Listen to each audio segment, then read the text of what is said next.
काश आपकी जिंदगी भी मेहनत की लकीर बन जाए। जिंदगी जितनी भी रहे संघर्ष से तकदीर बन जाए। चलो हम लोग बहाते हैं मिलकर अपनी मेहनत का पसीना।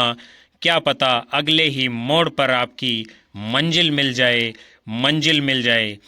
नमस्कार विद्यार्थियों, आप सभी को जय हिंद, वंदे मातरम। आप देख रहे हो दीपक लक्ष्य हब यूट्यूब चैनल, जहां पर आपके लक्ष्य पर मेहनत की जाती है। कोई भी विद्यार्थियों यहां एतबार के काबिल नहीं है। किसी को अपनी कहानी सुनाओगे तो लोग मजाक बनाएंगे। इसलिए ज़िंदगी को संघर्ष में ढाल दीजिए। मंजिल तभी मिलेगी जब जिद पर अड़ जाओगे। कभी हार मत मानिए। आप नहीं जानते हैं अगली कोशिश कितना कामयाब हो सकती है। मंजिल की ओर कदम बढ़ाते रहना, हार मानने की सोच को दूर भगाते रहना। उठो तो ऐसे उठो कि फ़क्र हो बुलंदी को, और झुको तो ऐसे झुको कि बंदगी भी नाच करे।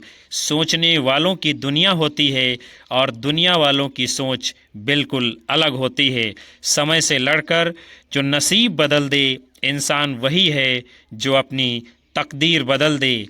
पेड़ पर बैठा पक्षी कभी भी टहनी टूटने से नहीं डरता है, क्योंकि विश्वास टहनी पर नहीं, उन्हें अपने पंखों पर होता है। उसी प्रकार आपको भी अपनी मेहनत पर भरोसा होना चाहिए। खुद से बन रहे हो इसलिए समय लग रहा है, हमें जिंदगी बनी बनाई नहीं मिली है। पानी से तो सब नहाते हैं, अरे अपने पसीने से नहा कर देखो, रास्ता खुद ब खुद बन जाएगा। बगैर इंतज़ार के जुड़िए हमारे चैनल से। नए हो तो सब्सक्राइब कर बेल आइकन दबाइए, जिससे आपको भी आने वाली कक्षाएं आसानी से मिलती रहें। कक्षा को सभी लोग लाइक कमेंट कर शेयर कर दीजिए और कक्षा को पूरा देखिएगा। आज का पहला प्रश्न आपके समक्ष है। कौन सी रचना श्रीधर पाठक जी की नहीं है? जगत सच्चाई सार, कश्मीर सुषमा, भारत गीत, गंगा अवतरण। तो इनमें से जो गंगा अवतरण रचना है ये है श्रीधर पाठक जी की नहीं है। और गंगा अवतरण रचना 1927 ईस्वी में जगन्नाथ दास रत्नाकर जी ने लिखी थी। और रत्नाकर जी आधुनिक युग के श्रेष्ठ ब्रजभाषा के कवि हैं। और जगत सच्चाई सार, कश्मीर सुषमा, भारत गीत, ये सभी रचनाएं श्रीधर पाठक जी की हैं। आपका प्रश्न है, द्विवेदी युग के किस कवि ने अपना काव्य ब्रजभाषा में लिखा है? अयोध्या सिंह उपाध्याय हरिओद, जगन्नाथ दास रत्नाकर, मैथिली शरण गुप्त, गया प्रसाद शुक्ल, सनेही। तो द्विवेदी युग में जो आपके जगन्नाथ दास रत्नाकर जी हैं, इन्होंने अपना काव्य ब्रजभाषा में लिखा है। इनकी जो प्रमुख कृतियां हैं उसको हम देखेंगे, जैसे कि उद्धव शतक, गंगा अवतरण, वीराष्टक, श्रृंगार लहरी, कल काशी, गंगा लहरी, विष्णु लहरी, हिंडोला, समालोचना आदर्श इत्यादि। इनके जो संपादित ग्रंथ हैं वो कौन कौन से हैं? बिहारी रत्नाकर, हित तरंगिणी और सूर सागर। ये तीन रचनाएं किस प्रकार की हैं? इनके द्वारा संपादित की गई हैं। फिर आपका प्रश्न है, हल्दी घाटी नामक प्रबंध काव्य के रचयिता कवि का क्या नाम है? माखनलाल चतुर्वेदी, श्याम नारायण पांडे, सोहनलाल द्विवेदी, राम नरेश त्रिपाठी। तो हल्दी घाटी ये प्रबंध काव्य किसने लिखा है? श्याम नारायण पांडे जी ने। इनकी जो रचनाएं हैं जैसे कि हल्दी घाटी, जौहर, तुमुल, रूपांतर, आरती, जय पराजय, गोरावध, जय हनुमान, शिवाजी। और श्याम नारायण पांडे जी की अधिकांश जो रचनाएं हैं वो वीरतापूर्ण हैं, यानी वीर रस से ओतप्रोत हैं। और हल्दी घाटी में वीर शिरोमणि महाराणा प्रताप के जीवन और जौहर में चित्तौड़ की रानी पद्मिनी का आख्यान दिखाया है। आपका प्रश्न है, साकेत की रचना का मुख्य उद्देश्य क्या था? देश प्रेम, उर्मिला को महत्व देना, राम कथा का चित्रण, रहस्य का वर्णन। तो साकेत की रचना का मुख्य उद्देश्य विद्यार्थियों यही था कि गोस्वामी तुलसीदास जी की रचना रामचरितमानस महाकाव्य में जो महत्व लक्ष्मण की पत्नी उर्मिला को नहीं दिया गया या नहीं प्राप्त हुआ, उसी को महत्व देने के लिए ये रचना लिखी गई, यानी उर्मिला को महत्व दिया गया है। और साकेत ये जो है महाकाव्य है, किसने लिखा है? राष्ट्र कवि मैथिली शरण गुप्त जी ने, और ये इनकी अमर कृति मानी जाती है। इनकी जो प्रमुख कृतियां हैं, रंग में भंग 1909 ईस्वी में, जयद्रथ वध 1910 ईस्वी में, भारत भारती 1912 ईस्वी में, पंचवटी 1925 ईस्वी में, झंकार 1929 ईस्वी में, साकेत 1931 ईस्वी में, यशोधरा 1932 ईस्वी में और द्वापर 1936 ईस्वी में लिखने का काम किया है। आपका अगला प्रश्न है, चिरगांव झांसी किस कवि का जन्म स्थान है? राम कुमार वर्मा, मैथिली शरण गुप्त, राम नरेश त्रिपाठी, बालकृष्ण शर्मा नवीन। तो चिरगांव झांसी में मैथिली शरण गुप्त जी का जन्म हुआ था। कब हुआ था? 3 अगस्त 1886 ईस्वी में। जबकि राम कुमार वर्मा का जन्म मध्य प्रदेश के सागर जिले में 15 सितंबर 1905 ईस्वी में हुआ था। राम नरेश त्रिपाठी सुल्तानपुर के कोयरीपुर गांव में 4 मार्च 1889 में जन्मे और बाल कृष्ण शर्मा नवीन का जन्म मध्य प्रदेश के शुजालपुर जिला शाजापुर के भयाना गांव में 8 दिसंबर 1897 को हुआ था। आगे बढ़ते हैं हम। आपका प्रश्न है, हम कौन थे, क्या हो गए हैं और क्या होंगे अभी, आओ बिचारे आज मिलकर ये समस्याएं सभी। किस कवि की पंक्तियां हैं? श्याम नारायण पांडे, मैथिली शरण गुप्त, रामधारी सिंह दिनकर, माखनलाल चतुर्वेदी। तो ये पंक्तियां किसकी हैं?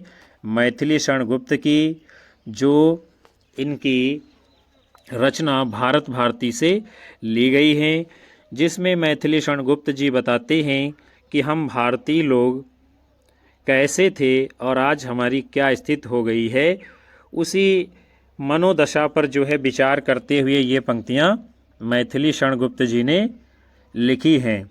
और ये भारत भारती जो रचना है गुप्त जी की, इसको 1912 ईस्वी में लिखा है। और इसी रचना के ऊपर जो है महात्मा गांधी जी ने इनको राष्ट्र कवि की उपाधि से सम्मानित किया था। मैथिली शरण गुप्त की जो रचनाएं हैं, रंग में भंग 1909 ईस्वी, जयद्रथ वध 1910 ईस्वी के खंड काव्य है, भारत भारती 1912 में, पंचवटी 1925 में, झंकार 1929 में, साकेत महाकाव्य 1931 में। और गुप्त जी ने अपने आप को कौटुंबिक कवि मात्र कहा है। इनकी जन्मतिथि 3 अगस्त 1886 है और प्रतिवर्ष जो है 3 अगस्त को कवि दिवस के रूप में मनाया जाता है। फिर आपका प्रश्न है, निम्न में से कौन सा विकल्प आचार्य महावीर प्रसाद द्विवेदी के संबंध में सही है? छायावादी कविताएं लिखी हैं, प्रियप्रवास की रचना की है, बाल को उपयोगी साहित्य लिखा है, खड़ी बोली का परिष्कार किया है। तो आचार्य महावीर प्रसाद द्विवेदी जी ने खड़ी बोली को परिनिष्ठित, परिमार्जित, संस्कृतनिष्ठ बनाकर उसका परिष्कार करने का काम किया है। महावीर प्रसाद द्विवेदी, इनका जो जीवन काल है 1864 से 1938 ईस्वी। इनका जन्म रायबरेली के दौलतपुर गांव में हुआ था और द्विवेदी जी ने गद्य और पद्य दोनों के लिए खड़ी बोली में सामान्य बोलचाल की भाषा को प्राथमिकता देने की वकालत की है। महावीर प्रसाद द्विवेदी ने मौलिक और अनूदित लगभग जो है 80 ग्रंथ इन्होंने लिखे हैं। इनके जो काव्य संग्रह हैं, काव्य मंजूषा, सुमन 1923 ईस्वी में, कान्यकुब्ज, अबला, विलाप आदि। सरगो नरक ठिकाना नाहि इनकी जो है प्रसिद्ध रचना मानी गई है। फिर आपका प्रश्न है, समालोचना आदर्श के शीर्षक से एस्से ऑन क्रिटिसिज्म का अनुवाद किसने किया है? रामचंद्र शुक्ल, डॉक्टर नगेंद्र, जगन्नाथ दास रत्नाकर, रमेश कुंतल, मेघ। तो समालोचना आदर्श के नाम से एस्से ऑन क्रिटिसिज्म का अनुवाद जो है जगन्नाथ दास रत्नाकर जी ने किया था। कब किया था? 1897 ईस्वी में। आगे बढ़ेंगे हम। आपका प्रश्न है, श्रीधर पाठक द्वारा रचित नहीं है। वैदेही वनवास, बाल विधवा, जार्ज वंदना, भारतो उत्थान। तो वैदेही वनवास को जो है श्रीधर पाठक जी ने नहीं लिखा है, बाकी रचनाएं उनकी हैं। और वैदेही वनवास को अयोध्या सिंह उपाध्याय हरिऔध जी ने लिखा है, उन्हीं की ये रचना है। अयोध्या सिंह उपाध्याय हरिऔध जी के जो काव्य संग्रह हैं उसे हम देखेंगे। प्रिप्रवास ये खड़ी बोली का प्रथम महाकाव्य है, 1914 ईस्वी में लिखा है। पारिजात 1937 में, वैदेही वनवास 1941 में, कृष्ण शतक, रसिक रहस्य, प्रेमाम्बु वारिधि, प्रेम प्रपंच, प्रेमाम्बु प्रश्रवण, प्रेमाम्बु प्रवाह, चोखे चौपदे, चुभते चौपदे, पद्म प्रसून, बोलचाल, रस कलश आदि। फिर जो है हम आगे बढ़ते हैं। आपका प्रश्न है, सूची 1 को सूची 2 से सुमेलित करना है और नीचे दिए गए कूट की सहायता से आपको सही उत्तर देना है। तो इसमें है क्या? रचनाएं और उनके रचनाकार हैं जो आपको सही लगाने हैं। तो वीर पंच रत्न ये रचना किसकी है? लाला भगवान दीन जी की। फिर है उलाहना पंचक, ये किसकी है? अमीर अली मीर की रचना। फिर आपकी रचना कौन सी है? मातृवंदना, किसकी है ये? गिरधर शर्मा नवरत्न जी की। और कानन कुसुम किसकी है? मुकुटधर पांडे जी की। इस प्रकार जो सही कूट आपका उत्तर होगा विकल्प सी, यानी 4, 3, 2, 1। फिर हम आगे बढ़ते हैं। आपका अगला प्रश्न है, हरिऔध के प्रिप्रवास महाकाव्य में सर्गों की संख्या कितनी है? 17, 19, 21, 23। तो अयोध्या सिंह उपाध्याय हरिऔध जी के प्रिप्रवास महाकाव्य में सर्ग कितने हैं? 17 सर्ग। और इसको कब लिखा गया था? 1914 ईस्वी में। और इसको खड़ी बोली का प्रथम महाकाव्य कहा जाता है। फिर जो है हम कुछ रचनाएं और उनके सर्ग देख लेते हैं। जैसे कि पारिजात हरिऔध जी ने लिखा, इसमें 15 सर्ग हैं।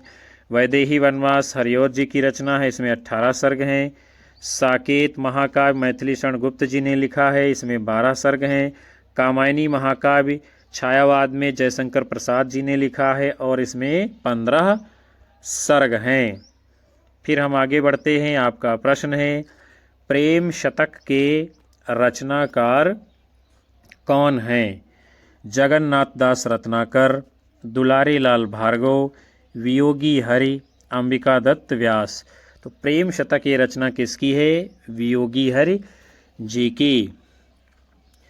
और इनका जो नाम था पूरा हरिहर प्रसाद द्विवेदी वियोगी हरि के नाम से ये प्रसिद्ध थे। इनकी जो अन्य रचनाएं हैं जैसे कि वीर सतसई, ये भी बहुत प्रसिद्ध है, बहुत बार परीक्षाओं में पूछी जाती है, 1927 ईस्वी में लिखा है।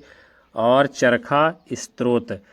जबकि जगन्नाथ दास रत्नाकर जी की कृतियां हैं गंगा अवतरण 1927 में, उद्धव शतक 1929 में, हरिश्चंद्र हिंडोला 1894 में, श्रृंगार लहरी आदि। अंबिका दत्त व्यास का जो है जीवन काल 58 ईस्वी से 1900 ईस्वी जो है माना गया है। इनकी जो प्रमुख रचनाएं हैं, पावस पचासा 1886 ईस्वी में, सुकवि सतसई 1887 में, हो होरी 1891 ईस्वी में। फिर हम आगे बढ़ते हैं। आपका प्रश्न है, नूर जहां प्रबंध काव्य के रचयिता कौन हैं? कुतुबन, सियाराम शरण गुप्त, गुरुभक्त सिंह भक्त, अयोध्या सिंह उपाध्याय, हरियोध। तो नूर जहां प्रबंध काव्य जो है गुरुभक्त सिंह जी ने लिखा है। कुतुबन ने मृगावती नामक रचना लिखी है जो सूफी प्रबंध काव्य है। हरियोध जी ने परिप्रवास महाकाव्य लिखा है, वैदेही वनवास, रसकलश आदि काव्यों की रचना की है। जबकि सियाराम शरण गुप्त जी ने बापू नामक काव्य ग्रंथ को लिखा है। फिर आपका प्रश्न है, रत्नाकर शब्द किस कवि के साथ में जुड़ा हुआ है? हरिश्चंद्र, जगन्नाथ, बद्रीनारायण, भिखारीदास। तो रत्नाकर शब्द ये जो है जगन्नाथ जी के साथ जुड़ा है, जिनको कहा जाता है जगन्नाथ दास रत्नाकर जी।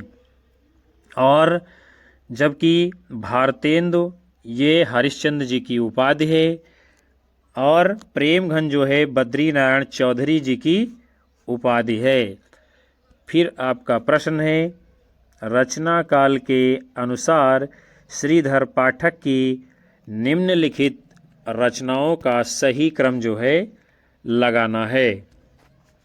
श्रांत पथिक उजड़ ग्राम एकांतवासी योगी सांध्यटन, एकांतवासी योगी उजड़ ग्राम श्रांत पथिक सांध्यटन, उजड़ ग्राम श्रांत पथिक सांध्यटन एकांतवासी योगी, श्रांत पथिक सांध्यटन एकांतवासी योगी उजड़ ग्राम।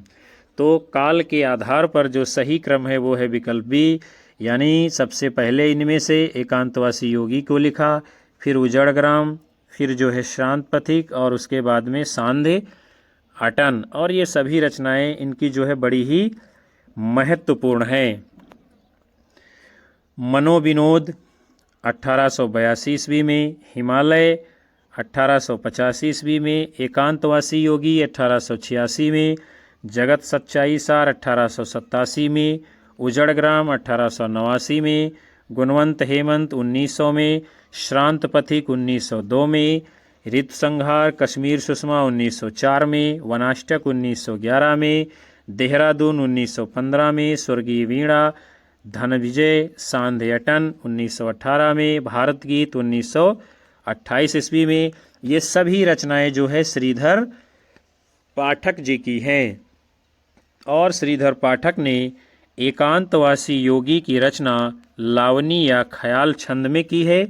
श्रांत पथिक जो इनकी रचना है इसको जो है रोला छंद में लिखने का काम किया है। बढ़ेंगे हम आगे। आपका प्रश्न है, गोल्ड स्मिथ की कृति द ट्रैवलर का अनुवाद किसने किया है? रामचरित उपाध्याय, राम नरेश त्रिपाठी, श्रीधर पाठक, ठाकुर गोपाल शरण सिंह। तो गोल्ड स्मिथ की रचना जो द ट्रैवलर है उसका अनुवाद जो है किसने किया है? श्रीधर पाठक जी ने। और किस नाम से अनुवाद किया है? श्रांत पथिक के नाम से खड़ी बोली में। गोल्ड स्मिथ के अन्य ग्रंथ हरमिट का एकांतवासी योगी, डिजर्टेड विलेज का उजड़ ग्राम के नाम से पाठक जी ने अनुवाद किया है। और श्रीधर पाठक जी खड़ी बोली के प्रथम स्वच्छंदतावादी कवि कहे जाते हैं। आगे चलते हैं। आपका प्रश्न है, त्रिशूल उपनाम किसका है? बहुत ही महत्वपूर्ण प्रश्न है। सुमित्रानंदन पंत, रामधारी सिंह दिनकर, राम नरेश त्रिपाठी, गया प्रसाद शुक्ल सनेही। तो इनमें से त्रिशूल उपनाम जिनका है वो हैं आपके गया प्रसाद शुक्ल सनेही जी। और ये श्रृंगारिक कविताएं सनेही उपनाम से लिखते थे, और राष्ट्रीय भावनाओं की जो कविताएं होती थी उसको त्रिशूल उपनाम से लिखा करते थे। ये खड़ी बोली में कवित्व और सवैया छंदों का प्रयोग करने में बड़े ही प्रवीण कवि थे। इनके द्वारा जो रचे गए ग्रंथ हैं कृषिक क्रंदन, प्रेम पचीसी, राष्ट्रीय वीणा, त्रिशूल तरंग, करुणा कादम्बिनी इत्यादि। और गया प्रसाद शुक्ल स्नेही जी की गणना द्विवेदी युग के प्रमुख कवियों में की जाती है। आपका अगला प्रश्न है, ब्रज कोकिल के नाम से प्रसिद्ध कवि कौन हैं? हरिऔध, सत्यनारायण कविरत्न, श्रीधर पाठक, रत्नाकर। तो ब्रज कोकिल के नाम से कौन प्रसिद्ध कवि हैं? उनका नाम है आपके सत्यनारायण कविरत्न जी। इनकी समस्त रचनाओं का संकलन बनारसी दास चतुर्वेदी जी ने हृदय तरंग शीर्षक से प्रकाशित कराया था। इनकी जो प्रसिद्ध कृतियां हैं, भ्रमरदूत, प्रेम कली आदि। देश की मातृभूमि की वंदना, प्रशंसा और वेदना में उन्होंने 2 दर्जन से अधिक कविताएं लिखी हैं। होरेसस, उत्तर रामचरितम और मालती माधव का भी इन्होंने अनुवाद करने का काम किया है। फिर आपका प्रश्न है, ऊधव शतक में कितने छंद हैं? 116, 120, 130, 135। तो ऊधव शतक में कितने? 116 छंद हैं। और यह जो है ऊधव शतक जगन्नाथ दास रत्नाकर जी की प्रसिद्ध रचना है। रत्नाकर जी उर्दू में जकी उपनाम से कविता करते थे और इन्होंने अंग्रेजी विद्वान पोप के एसे ऑन क्रिटिसिज्म का रोला छंद में समालोचना आदर्श शीर्षक से अनुवाद किया है।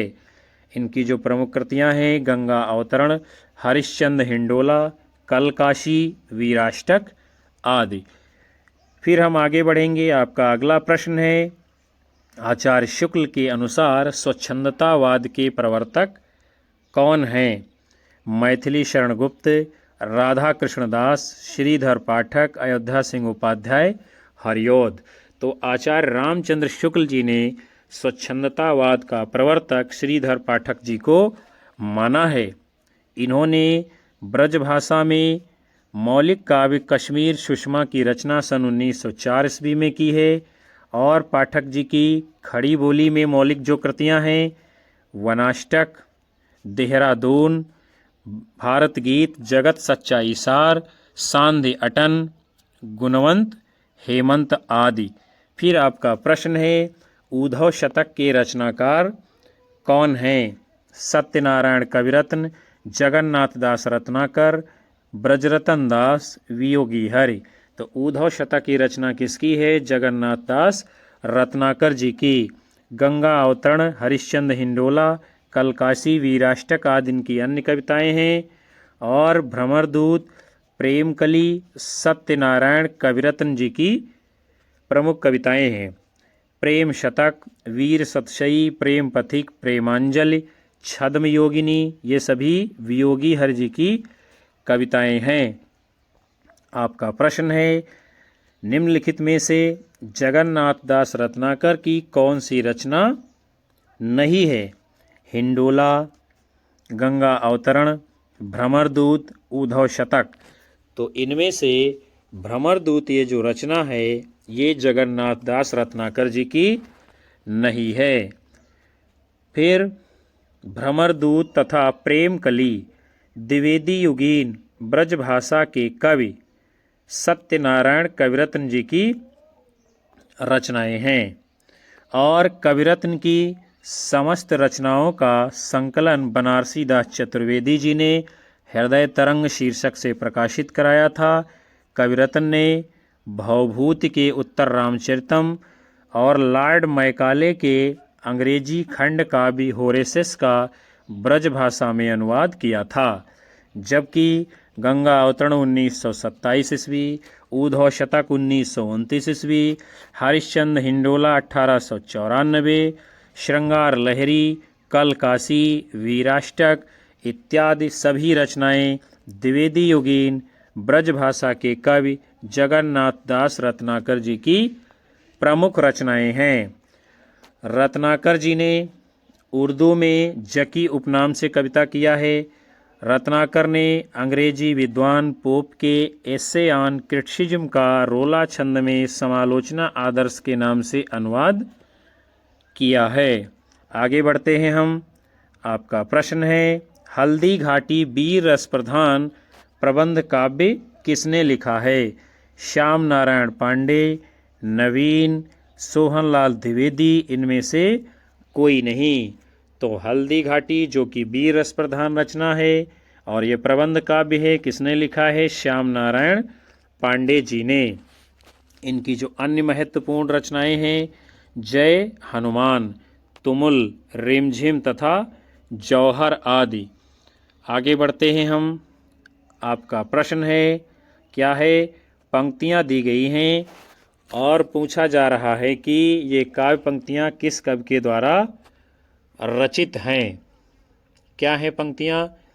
हम देख लेते हैं।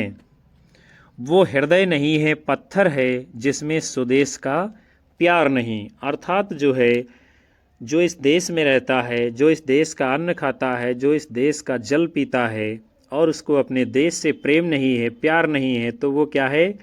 हृदय नहीं हो सकता है, अर्थात पत्थर की शिला ही मानी जाएगी। गया प्रसाद शुक्ल सनेही, मैथिली शरण गुप्त, माखनलाल चतुर्वेदी, पंडित राम नरेश त्रिपाठी।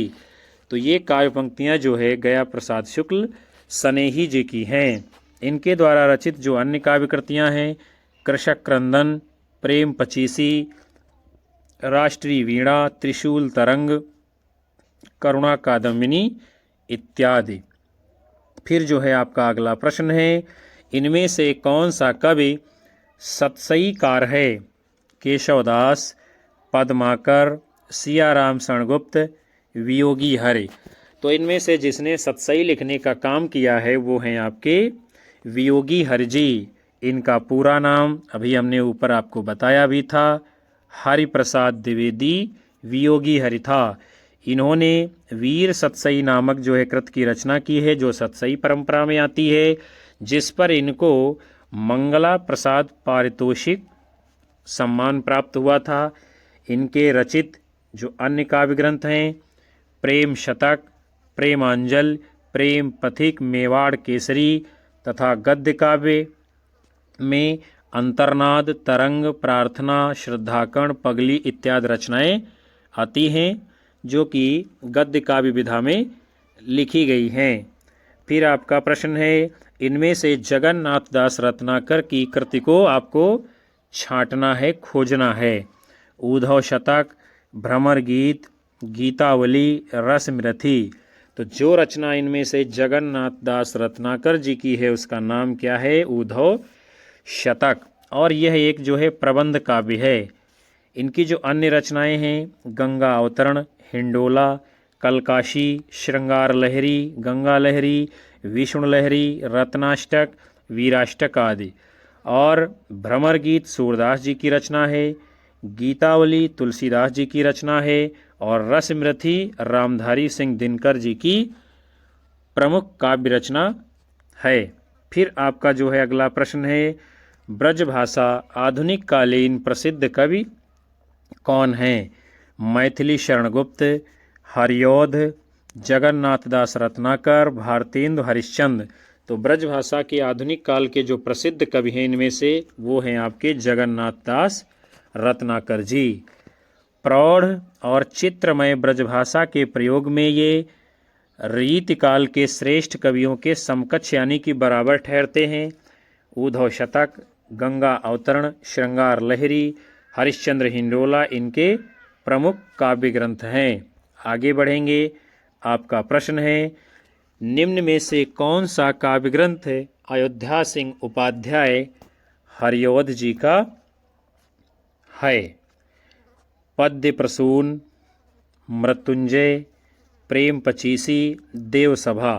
तो इनमें से जो काव्य ग्रंथ अयोध्या सिंह उपाध्याय हरिऔध जी का है उसका नाम क्या है? पद्य प्रसून। आगे बढ़ते हैं।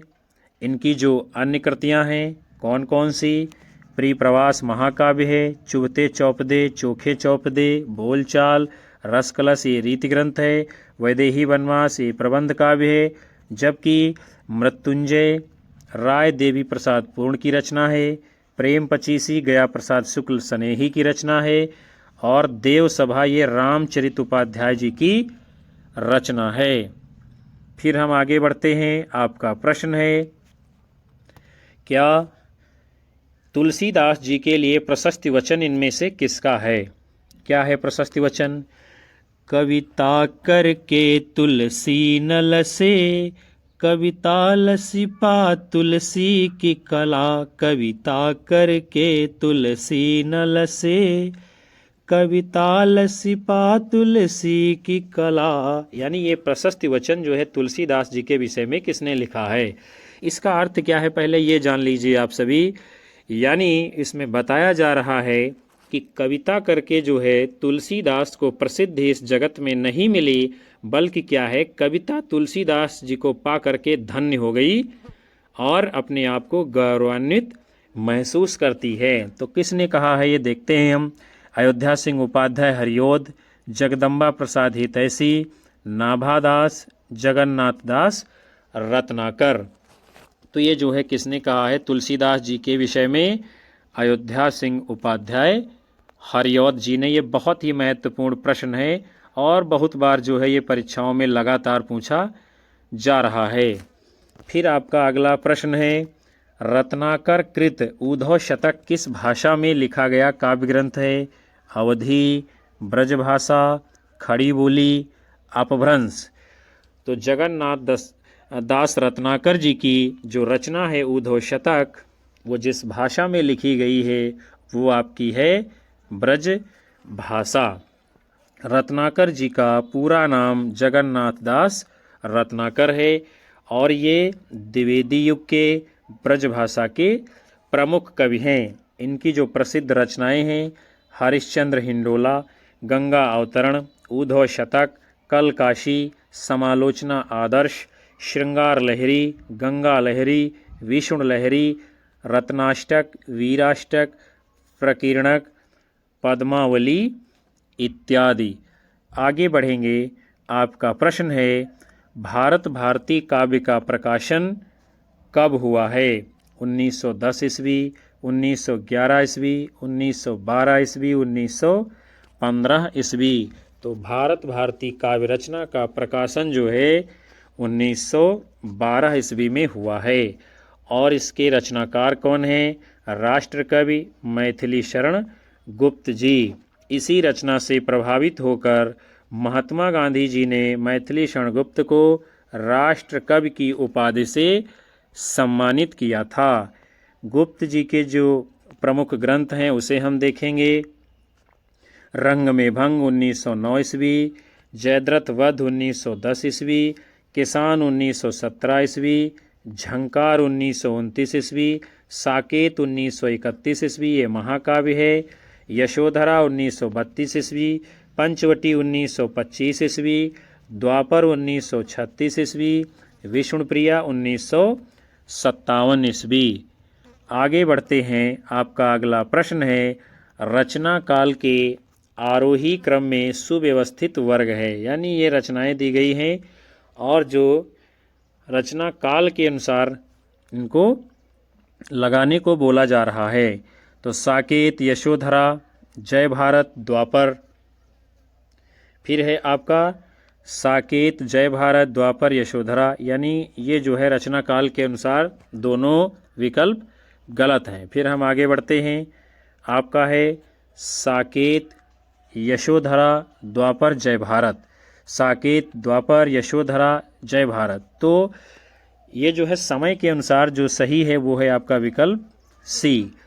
साकेत जो है 1931 ईस्वी में लिखा है, यशोधरा 1932 में, द्वापर 1936 में और जय भारत 1952 ईस्वी में। आपका अगला प्रश्न है, खड़ी बोली हिंदी का प्रथम महाकाव्य इनमें से कौन सा है? बहुत ही महत्वपूर्ण और शानदार प्रश्न है।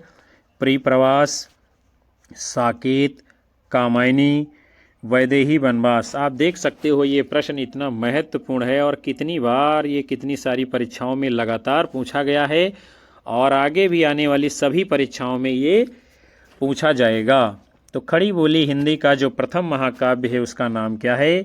परिप्रवास, जिसको जो है 1914 ईस्वी में अयोध्या सिंह उपाध्याय हरिओद जी ने लिखा था। आगे देखते हैं। परिप्रवास का जो सर्वप्रथम नाम था, यानी पहले किस नाम से इसकी शुरुआत की गई थी? ब्रजांगना विलाप के नाम से। वैदेही वनवास 1941 ईस्वी में हरिऔध जी ने लिखा है, और ये भी जो है प्रबंध काव्य यानी महाकाव्य की श्रेणी में आता है। जबकि साकेत 1931 ईस्वी में मैथिली शरण गुप्त ने लिखा है। कामायनी 1935 ईस्वी में जयशंकर प्रसाद जी के द्वारा लिखा गया महाकाव्य है, जो कि छायावाद के अंतर्गत आता है। फिर आपका अगला प्रश्न है, ज्ञान राशि के संचित कोश का नाम साहित्य है, यह कथन किस विद्वान का है? हजारी प्रसाद द्विवेदी, महावीर प्रसाद द्विवेदी, रामचंद्र शुक्ल, बाबू गुलाब राय। तो ये कथन महावीर प्रसाद द्विवेदी जी का है। वो लिखते हैं कि ज्ञान राशि के संचित कोश का नाम साहित्य है। आचार्य रामचंद्र शुक्ल जी क्या बताते हैं? यदि गद्य कवियों या लेखकों की कसौटी है तो निबंध गद्य की कसौटी है। भाषा की पूर्ण शक्ति का विकास निबंध में ही सबसे अधिक संभव है। ये जो है गद्य और निबंध के विषय में आचार्य रामचंद्र शुक्ल जी ने लिखा है। फिर हम आगे बढ़ेंगे। आपका अगला प्रश्न है, इनमें से कौन सी रचना मैथिली शरण गुप्त जी की नहीं है?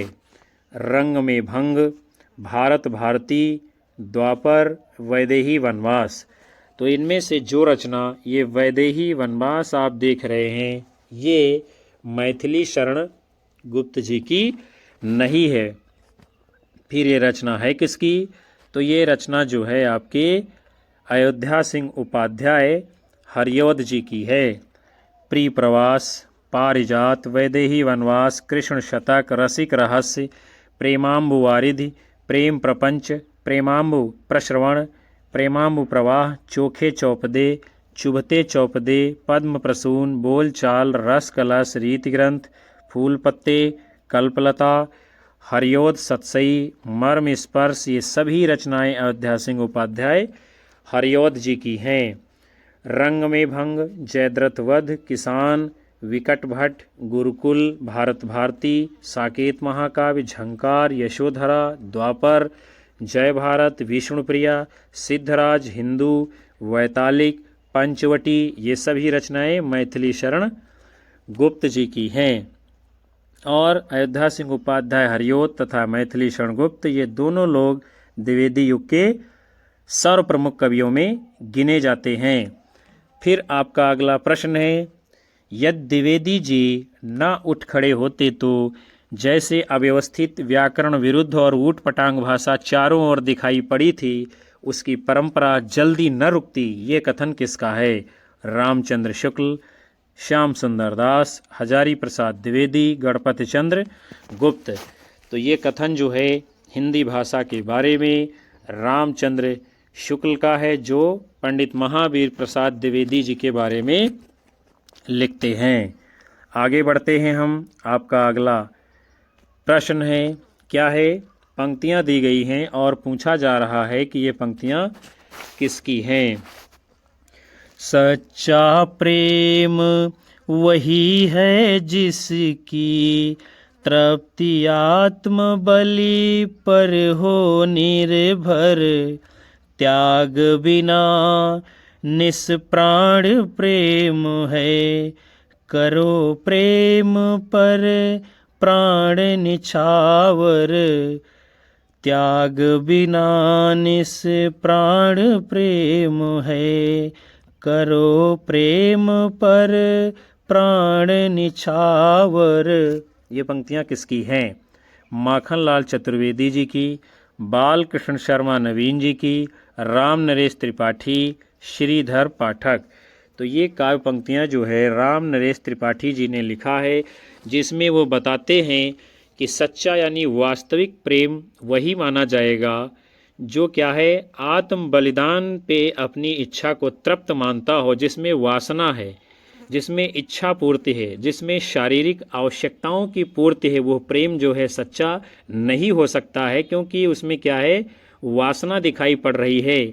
लेन देन दिखाई पड़ रहा है, आयात निर्यात दिखाई पड़ रहा है। और राम नरेश त्रिपाठी जी बताते हैं कि जिस प्रेम में त्याग नहीं है, बलिदान नहीं है, न्यौछावर करने की प्रवृत्ति नहीं है, वो प्रेम कैसा है? निष्प्राण माना जाएगा, निष्क्रिय माना जाएगा, दिखावटी प्रेम माना जाएगा। आगे बढ़ते हैं। फिर जो है आगे पंक्ति दी गई है, चाह नहीं मैं सुरबाला के गहनों में गूंथा जाऊं, चाह नहीं सम्राटों के शव पर है हरि डाला जाऊं, चाह नहीं मैं सुरबाला के गहनों में गूंथा जाऊं। राजाओं के गले का हार बनो या जो है किसी वीर सैनिकों के गले में माला बन करके लहराऊं, ऐसी मुझे कोई भी इच्छा नहीं है। फिर जो है आगे पंक्तियां दी गई हैं, हो जाने दो गर्क नशे में, मत पड़ने दो फर्क नशे में, ज्ञान ध्यान पूजा पोथी के फट जाने दो वर्क नशे में, हो जाने दो गर्क नशे में, मत पड़ने दो फर्क नशे में। किसकी काव्य पंक्तियां हैं? बाल कृष्ण शर्मा नवीन जी की। फिर जो है अगली पंक्तियां दी गई हैं, विजन वन प्रांत था, प्रकृति मुख शांत था, अटन का समय था, रजनी का उदय था। तो ये किसने लिखा है? श्रीधर पाठक जी ने, जिसमें वो बताते हैं विजन वन प्रांत था यानी सुनसान इलाका था, प्रकृति यानी दिन में जो हवाएं चलती हैं, वो पेड़ पौधे जो हिलते हैं वो भी धीरे धीरे शांत होने लगे थे, अटन यानी कि संध्या का समय हो गया था, और रजन यानी रात का उदय हो रहा था। रजनी माने रात होता है। फिर आपका अगला प्रश्न है, मैथिली शरण गुप्त कृत यशोधरा की विधा क्या है?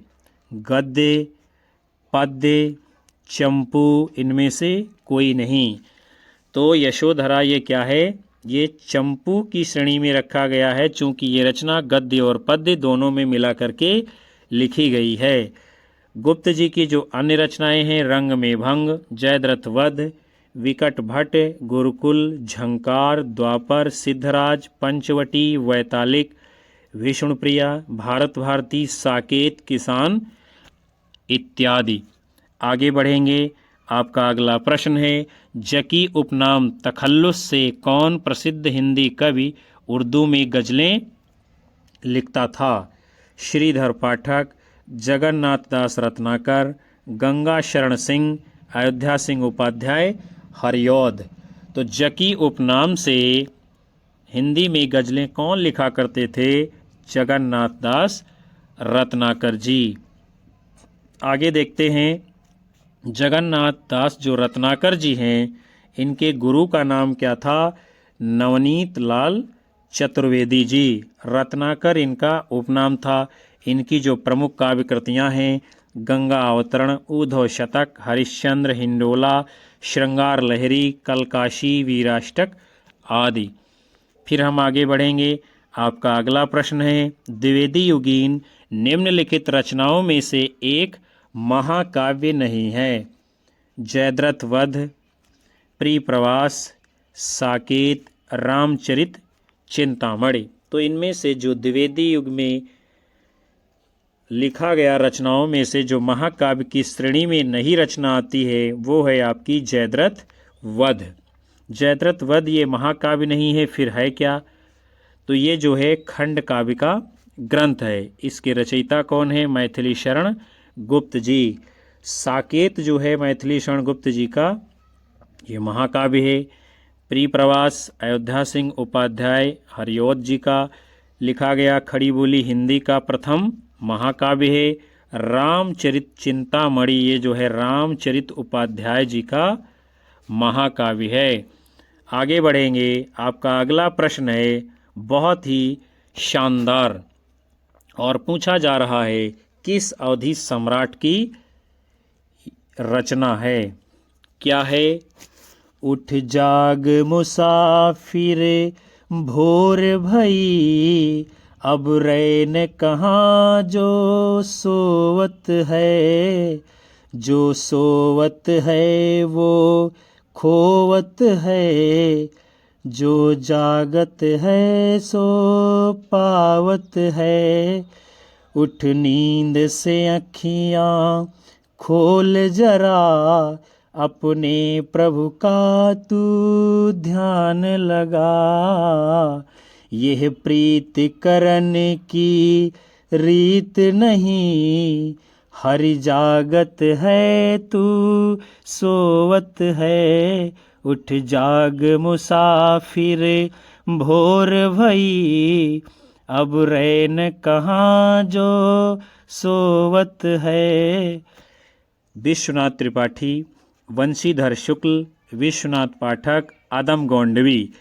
तो ये पंक्तियाँ यानी रचना तो विद्यार्थियों वंशीधर शुक्ल जी की है, लेकिन इसका अर्थ क्या है? वंशीधर शुक्ल जी ये बताते हैं कि मुसाफिर कौन है? यह व्यक्ति है, ये हम आप हैं, ये हमारा और आपका सबका ये जीव है, जो सोने में सारा समय गुजार देता है और इस संसार में आकर के कुछ करना नहीं चाहता है, प्रभु का भजन नहीं करना चाहता है, प्रभु से भक्ति नहीं करना चाहता है।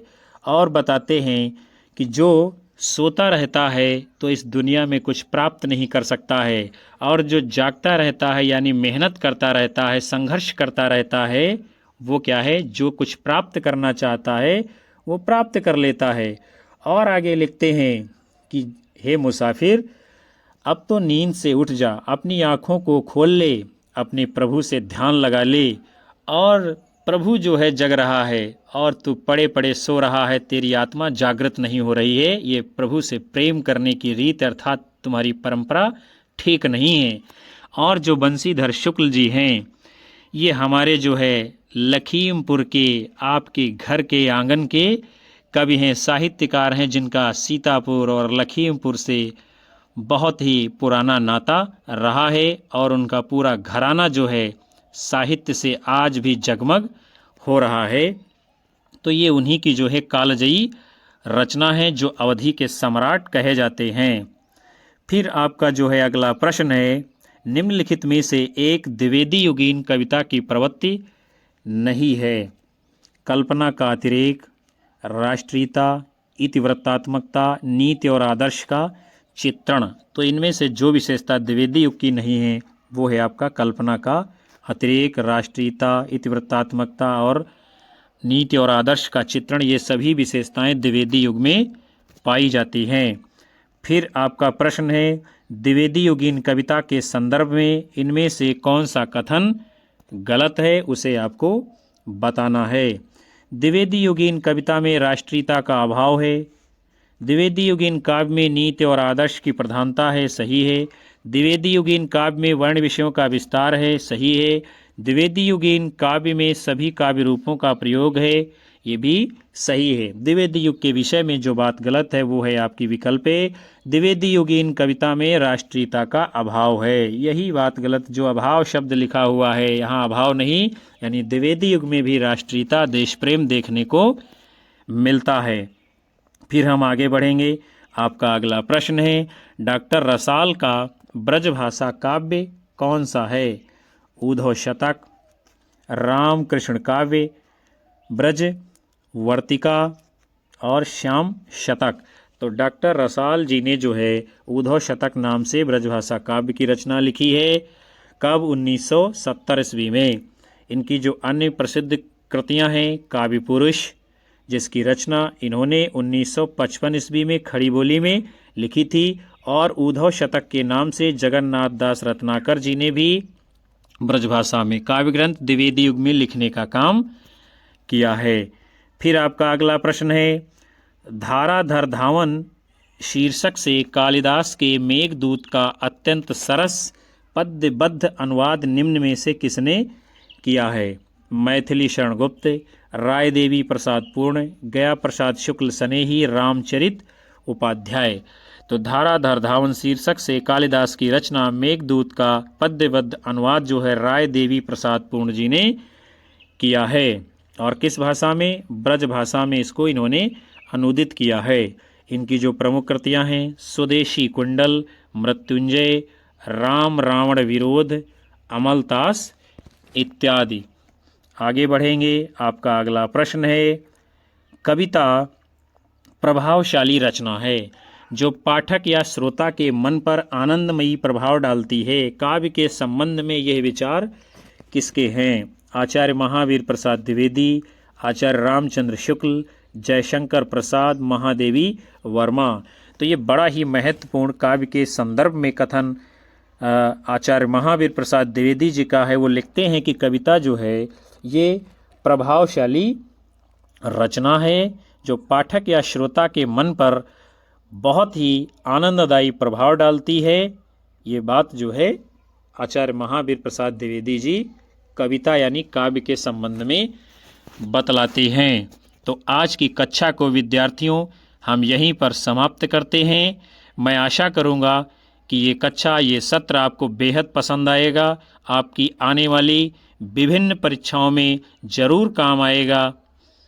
कक्षा को आप सभी लाइक कीजिए, कमेंट कीजिए, अपने दोस्तों में ज़्यादा से ज़्यादा शेयर कीजिए और अपने साथी मित्रों को हमारे चैनल से जोड़ते रहिए, जो हमें ऊर्जा देता है, मनोबल बढ़ाता है आपके बीच में अगली कक्षा लाने के लिए।